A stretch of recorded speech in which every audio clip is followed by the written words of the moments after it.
السلام عليكم أحبتي، بسم الله والصلاة والسلام على سيدنا محمد وعلى آله وصحبه أجمعين. مرحبا بكم في قناتكم ضيافة الميمة، قناتكم المتواضعة المتنوعة. نتمنى تكونوا في أحسن الأحوال وفي صحة جيدة. اليوم غادي نشارك معكم مقروط السنيوة، مقروط ديال صحيفة الفرن، كيجي ساهل سريع التوجد، بلا تكوار بلا عذاب. كل واحد ما عندوش الوقت يقدر يصاوبه. هنايا احبتي ما تنسونيش من البصمه ومن التعاليق ديالكم الزوينه اللي كتحفزني وتفرحني، نعطيك اكثر واكثر. واللي اول مره كيشوف الفيديو ديالي نزل دابا يشترك مع تفعيل الجرس ويبارطاجي مع الاهل والاصدقاء، والناس الجدد مرحبا والف مرحبا. بسم الله على بركه الله. اول حاجه كنجيب قصريه كندير فيها هنايا 450 غرام ديال السميده الرقيقه الممتازه. انا درت الاتقان ديال الحلويات اللي كتجي في الحرشه وكتجي في كل شيء، في البسبوسه كتجي رائعه. درتها هنايا كيلو قل 100 غرام، ودرت واحد 150 غرام ديال الزبده اللي درتها فوق عافيه مهيله ولات نوازيط، وزدت عليها واحد 100 مليلتر ديال الزيت، وبسست بها كما كان موضح في الفيديو. سميتو السميده ديالي بهذه الطريقه هذه كما موضح في الفيديو. نبسها مزيان وكنحكها مزيان حتى تدخليها داك الدهن ديالي كيدخل، وكتولي الحبه مفروزه على الاخرى. صافي هنايا كنخليها ترتاح واحد ساعه ساعتين. في الاصل انا الوالده كانت تبيتو، ولكن هنا خليتها واحد ساعتين، مشيت كنقضيها الشغالي، غطيتها بالبلاستيك الغذائي وخليتها. ودابا جبتها ودرت زدت عليها واحد 2 معالق كبار ديال الدقيق، وكنزيد عليهم واحد 2 باكيات ديال زهره البرتقال ومعلقه ديال السكر. وفي الاصل انا ما كنديرش فيه الخميره، ولكن هذا درت فيه الخميره، درت فيه الخميره الدور ديالها كتهشو. اما الوالده الله يرحمها ما كديرش فيه سميتو الخميره. معلقه السكر، وكندير فيها واحد قول راس معلقه ديال الخميره. صافي هنايا كندخل هاد العناصر مزيان للسميده ديالي، وكنجيب هنايا باش غادي نخلطها ماشي نعجنها. المقروط ولا ولا الحرشه ولا البسبوسه، المهم ولا الحرشه، ما عمركم تعجنوها، تخلطوها برؤوس الاصابع كما كتشوفوا. درت كاس ديال ماء الزهر، وكنعجن وكنكمل بالماء. الماء من 2 كيسان حتى 2.5 حتى 3 الكيسان على حسب السميده. كاينه السميده اللي كتشرب وكاينه السميده اللي ما كتشرب. المهم نتوما بداو غير بشويه بشويه حتى تشوفوا شحال غيدخل لكم ديال الماء. كما كتشوفوا معايا راه كنخلط وكنحاول انني نحل دوك الا كانوا شي كوارين تكورو، كنحاول نحلهم بالاصابع ديالي وما نعجنش. كنعاود نقولها ونعاود نزيد باش يجيكم المقروط ديالكم يجي هشيش ويجي الحبه مفروزه على الاخرى. ما تعجنوش، غير خلطوا بالاصابع بحال هذه الطريقه هذه، وحاولوا انكم تجمعوها وتخلوها ترتاح. تغطوها بالبلاستيك الغذائي وتخلوها ترتاح غير واحد 10 دقائق، ما تخلوهاش كتر، ورجعوا باش تصاوبوها. هنايا غادي نمشي نصاوب. ما صورش معكم التمر راه ساهل، راه درتو معكم في المعمول، درتو معكم في بزاف ديال ما سميتو. جيبوه. انايا ما جبتش هذاك اللي كيتباع، جبت واحد التمر عندي معسل عندي، حيدت ليه غير القشره الفوقانيه وحيدت ليه النواه ديالو، ودرتو مع واحد معلقه الزبده، ودرت ليه شويه ديال شويه معلقه ولا 2 ديال الماء الزهر ومعلقه القرفه، وواحد تقريبا واحد 100 غرام ديال المكسرات، ودرت فيه شويه ديال الملحه، وعجنته حتى ولا عجين تقريبا واحد كيلو، بين كيلو الا ربع. هذا هو القياس اللي غديروا فيه.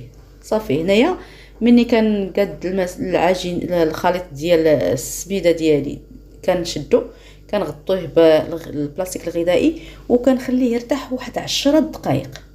غير الوقت فين كما شفتوا القوام ديال العجين راه ماشي قاصح، راه رخو.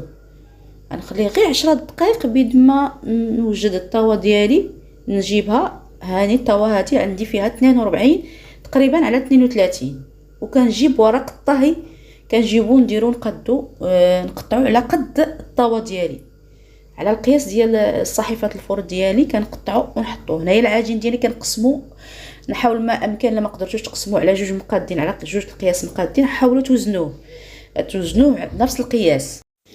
هنا كناخذ واحد القسم. هنا كما كتشوفوا الطاوه ديالي راه دهنتها بالزيت، شويه الزيت، وطلقت القسم الاول على ورق الطهي، وكنحاول نكون سريعه في هذه العمليه باش تجيني نيشان في الطاوه، ما نتعذب معاها، ونحاول نقادها مازال مع الطاوه. هنايا كنجيب العجين ديال التمر كما كتشوفوا، وحتى هو نفس الطريقه كنطلقوا على قد الورق الطهي اللي قد الصحيفه الفرن. صافي هنا تكون هذه العمليه تكون سريعه، وحاولوا ما امكن مني ديروا العجينه التمر ما تضغطوش على العجينه اللي درت في الاسفل باش ما يدخلش لكم التمر في العجين ويجيكم داكشي ما يجيكم المقروط ما مقادش.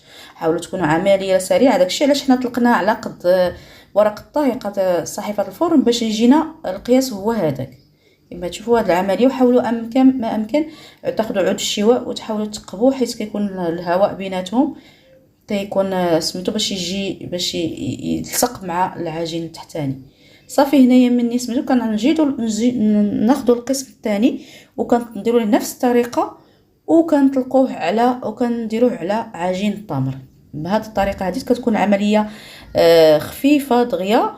وحاولوا ما امكن تجيبوها قد سميتو الطاوه بحال هذه الطريقه هذه. وحاولوا كي قلت لكم ما تضغطوش بزاف غير بالخف باش ما تدخلوش في العجين ما يدخلش في عجينه التمر.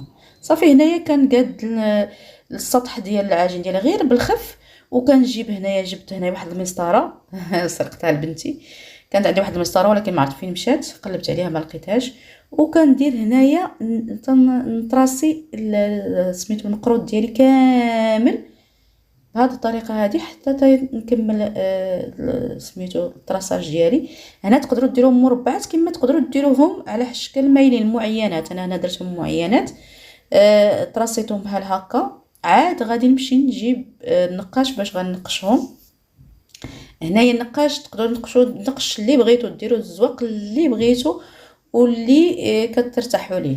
انا هنايا غادي نقشهم بواحد النقش، غندير الشهده وغندير السبوله. الشهده باش نقشتو بواحد المنقاش كيكون مع داك اللي كيقطع العجين اللي كيفلح العجين. راه كان عند السيد اللي كيبيع مستلزمات الحلويات راه كيكون هو وسميتو فيه داك القطع اللي كيفلح العجين وفيه معاه هو هذاك اللقاط هذاك المنقاش سمحوا لي ولا لقاط وكنديروا كما كتشوفوا معايا هذا النقاش هذا المنقاش عادي اللي كنقشوا به الحلوى ديال اللوز. انا عندي اشكال وانواع. المهم انا هذا العريض هو اللي درت كنقش به هذه الورقه. هذا صف كنقش به الشهده وصف كنقش به الورقه كما كتشوفوا معايا. هذا هو المنقاش اللي قلت لكم. هنا كنبقى على هذه العمليه كما شفتوا تنسالي الصحيفه الفرن ديالي كلها. وانا كندير المنقاش في الدقيق وكنقش، لان الا ما درتوش في الدقيق راه غادي تسق لكم في المنقاش حتى نسالي الصحيفه الفرن ديالي كامله. وهنايا راه كنشعل الفران كنسخنو وكنخليه على 180 درجه وكنديرو في الرف الوسطاني وكنخليه حتى يطيب ويتذهب ليا.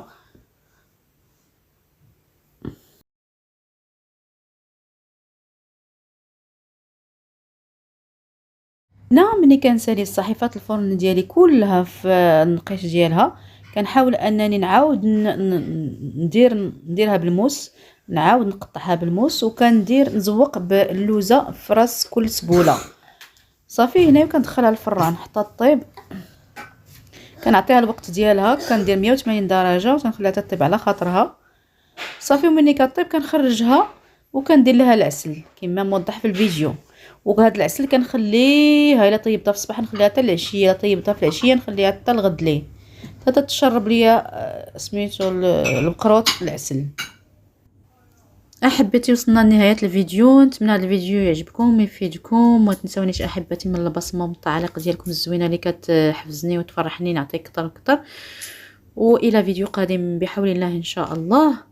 وان شاء الله بالصحيحه والسلامه. الله يبلغنا رمضان والله يبارك لنا فيما تبقى من شعبان يا ربي. والى فيديو قادم بحول الله ان شاء الله. والسلام عليكم ورحمه الله وبركاته.